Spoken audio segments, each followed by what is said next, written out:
In this video, I'm going to be going over how ego lifting is literally killing your gains and how you're nerfing your chances of achieving your physical natural potential as early as you possibly can.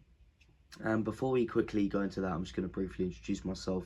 So, my name's Ryan, I'm from the UK, and I've gone under a physical and mental transformation for the past 3 years, and I want to educate and inspire like-minded people like you to do the exact same thing, and we all achieve the best versions of ourselves at the end of the day.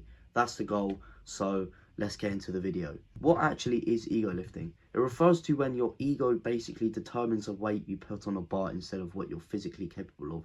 So for example, if you wanted to bench 100 kg because your ego thinks you can do that, but you're physically capable of only benching 90 kg, then the chances of you benching 100 kg is next to none, right? If your ego thinks you're capable of incline dumbbell pressing 30s for 5, but realistically you're only physically capable of doing 15s, I mean, you'd have to be very, very dumb to think that if you can only do 15s, then you won't be able to press them at all.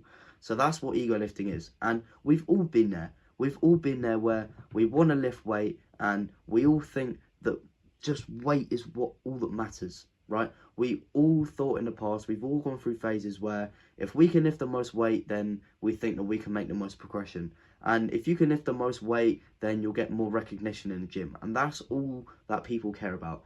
To be honest with you, if you want to maximize your gains, then focusing on all of that stuff is far from what you need to be focusing on, okay? And we're going to be getting into what you actually need to focus on at the end, and we're going to go into reasons why ego lifting is bad for you, and in a second go into some symptoms. But before that, I just want to give an example of me, and hopefully I can relate to a little bit of you guys if you've been ego lifting. So for example, I used to go to my local pure gym, right? And on the leg press, I used to be able to have 725 plates aside.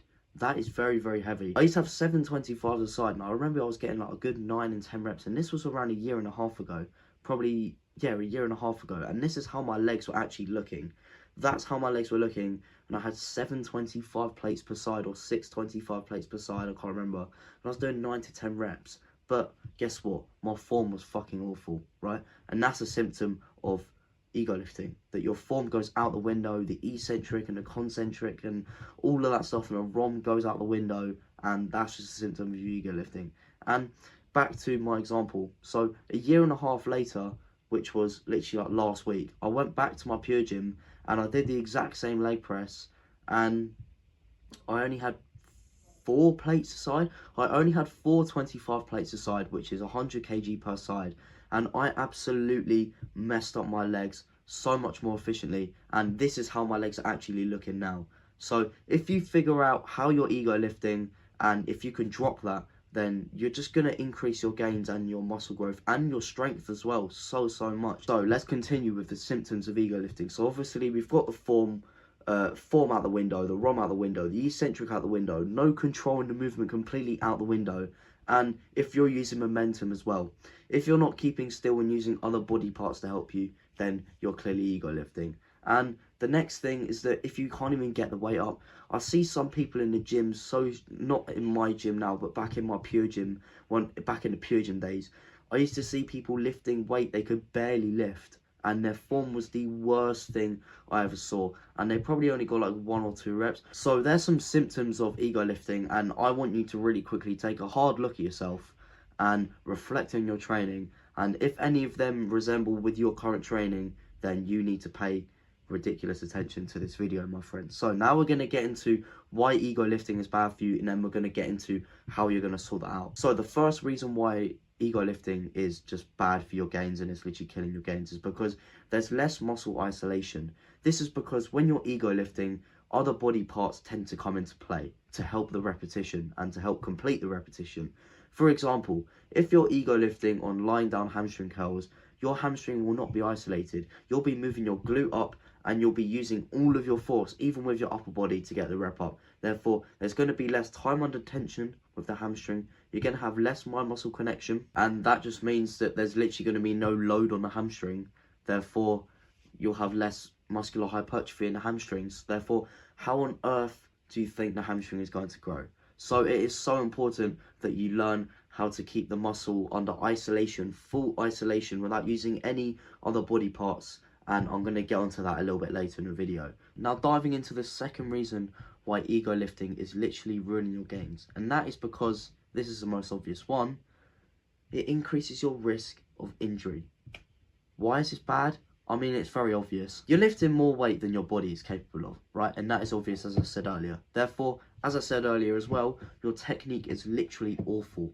Therefore, putting your muscles and your joints at increased vulnerability when performing the movements. Therefore, the likelihood of you having muscle tears and just injuries and potentially breaking bones as well, and all of these injuries in the gym, they're so much more likely to happen because you're not actually taking care of business, lifting within your means, and you're going 5 kg heavier because your ego wants you to. Therefore, the chances of you getting injured are so much higher, and if you do actually get injured, that can put you out for months. Be sensible, because you have to in this game, because if you're not, then you're putting yourself at such risk of getting injured, and you're going to set yourself back to square one. So stop ego lifting, and it will reduce the chances of you getting injured. And no one wants to get injured. Who wants to get injured? If you tear a pec and you can't train for a very long time, which you won't be able to because you've torn a pec, that's a huge tear in your body, then you're going to get bored, and it can possibly affect your mental health if you can't get out and do stuff you want to do and train, and it's just not an ideal situation to be in. So stop ego lifting, and that is the second reason. The third reason why ego lifting is killing your gains is because it doesn't only affect your gains in the short term. Okay, it doesn't just affect the gains in the short term, it affects the gains in the long term as well, and that's because of all of the stress and all of the like ridiculously heavy weight that's too heavy for your body and that you're not physically capable of lifting being loaded onto your body for a prolonged period of time. Therefore, it's all going to add up, and it's going to get you in the future, and you're not going to be able to move. You're going to be stiff, your muscles are going to get tight, and you're probably going to get injured if you're ego lifting, right? So all of this added up together, you're going to restrict yourself on movements you can do in the gym, and it's not going to be fun, right? And it may get to a point where you might not be able to go to the gym anymore because your body is so sore all the time. And that's another thing. When you get older, and I don't mean mid-40s, I mean 25 to 30, if you're ego lifting now, you can literally damage your body by the time you're 25, between 25 and 30 years old, and obviously onwards. So you don't want to be basically not crippled, but you don't want to be limited to movement and have less like awful mobility by the time you're 25. So making sure you're lifting within your means prevents that, because you're actually not putting you're not putting unneeded stress and pressure on your muscles and your joints and all of this stuff. So you'll be able to still, get your gains by the time you're 50 if you still love the gym. So think of the long term. And another thing as well, by lifting heavy, you're going to fry your CNS, which is your central nervous system, if you didn't know that. And that can heavily affect your insides by the time you're older. So just please be careful and just drop the ego. Finally, ego lifting is just stupid if you want to build muscle, because it reduces the functionality of the muscle that you're actually working. And now this goes back to my first point, and this is because you're not isolating the muscle. Therefore, less blood goes into the muscle, and that's because as the muscle's not isolated, to put it in simple terms, the blood won't be told to go into that muscle. Therefore, the blood vessels from that muscle are gonna vasoconstrict, which means they're gonna narrow. Therefore, less blood's gonna get into the muscle, as I said, and the muscle's gonna be colder. It won't be fully cold because you're still working, but it's gonna be colder. Therefore, reducing the efficiency and the functionality of the muscle, and the efficiency of the movement you're performing is what I meant. And that just leads to reducing the gains and reducing the productivity of what you're doing, and you're not actually getting the most out of it. So it's so important that you isolate the muscle, because it actually allows the blood to get in there, and that's when the muscle gets pumping, and that's when you get near towards failure, and that's where muscular hypertrophy happens. In addition to this, because there's less blood in the muscle, and as I said, the muscle is colder, it brings it back to my second point, you're increasing your risk of injury. So they all add up, and they all contribute together, these bad reasons. So I hope it's clear to you now why ego lifting is stupid and you need to drop it. And now, finally, you've had that realization, I'm hoping, right? So now we're going to get on to how you can overcome this, and how you can drop your precious little ego okay, and make some proper fucking gains. I want you, after this, from your gym sessions from now on, to follow this 3-step process. And your ego lifting, you're going to be cured from ego lifting. You'll never do it again, and you'll just make amazing gains, and your growth is going to be exponential. So I want you to follow this: technique, tempo, weight. What do you mean by this, Ryan? Okay, so I mean, you need to fix your technique first and foremost, and then you need to work on the tempo of the actual movements you're performing, and then once you've fixed up both of them, you can work on the weight and increase the weight and progressively overload properly and all of that stuff, and you're going to get super strong and super massive. It actually humbles you so much, because once you perfected the technique and the tempo of the exercise, you literally can't lift as heavy as your ego thinks you can. Like, you actually can't. It's impossible. So it literally just keeps your feet on the ground. So step 1, technique. The first thing you have to do, I know it's going to hurt your precious little ego, but I don't give a toss, mate, okay? You need to drop the weight. Go lighter and fix the form and fix the technique of how you perform the exercise. And I'll give you an example of a common one that I see people performing wrong. Straight bar tricep pushdowns. People do not keep their elbow locked in position. And I'm going to put a video of me doing tricep pushdowns up, and that is exactly what it should look like, with your elbow kept in position, completely locked, not even moving, okay?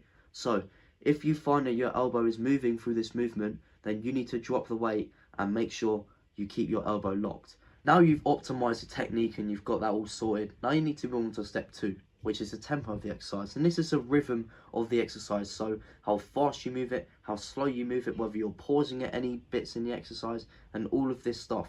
And what I would suggest for it, perform the exercise slower, right? Perform the exercise slower, and I like to have pauses on the majority of my exercises at the bottom or at the top of the rep. So, for example, with tricep pushdowns, I would come up really slowly, which is known as the eccentric phase of the muscle contraction, where basically the muscle lengthens. So you really want to have a slow eccentric, so I can really feel the muscle and just give the muscle the time and attention that it needs to be stimulated and to have that muscular hypertrophy. And I like to pause at the end of every rep after what is called the concentric contraction of the exercise. So that's basically when the muscle shortens. So for the tricep pushdown, the eccentric contraction is when the muscle's lengthening and when you come back up, and the concentric contraction is when you push the weight down, right, and your muscle is under isolation and the muscle has shortened, right? I like to pause it there because you get so much blood in the muscle, the blood rushes to the muscle, the pump is crazy, the mind-muscle connection is crazy, and it fatigues your muscle quicker as well, and that is what you want in bodybuilding. Okay, so now you've perfected your technique, so you're performing the exercise correctly. So once you've done that, you've perfected the tempo, so you're performing the exercise at a really good rhythm, slow, controlled, paused at the bottom, which I like. You may not like that, but I really like that, and I'd highly suggest you trying that. Now, once you've done that and you've perfected those things, now you can work on increasing the weight. And you literally can't ego lift because of how isolated your muscle is and how perfect you're performing the exercise. So, follow that order. Technique, tempo, weight. You'll never ego lift again, and your gains are going to go through the roof. Okay, so that is the end of the video. Thank you so much for watching. I really appreciate your time, and I really hope I've taught you something about ego lifting, the symptoms of it, you know, how it's bad, and how you're going to fix it. You're going to implement this 3-step process into your life and into your workouts and into your sets, and your time at the gym and your productivity and your efficiency, it's going to go through the roof. Therefore, your gains are going to go crazy.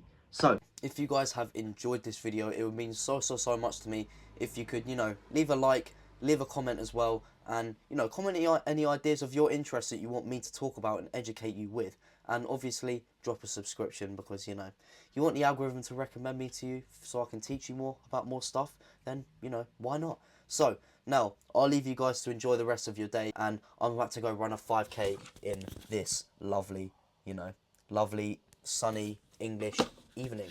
So, I'll see you guys soon.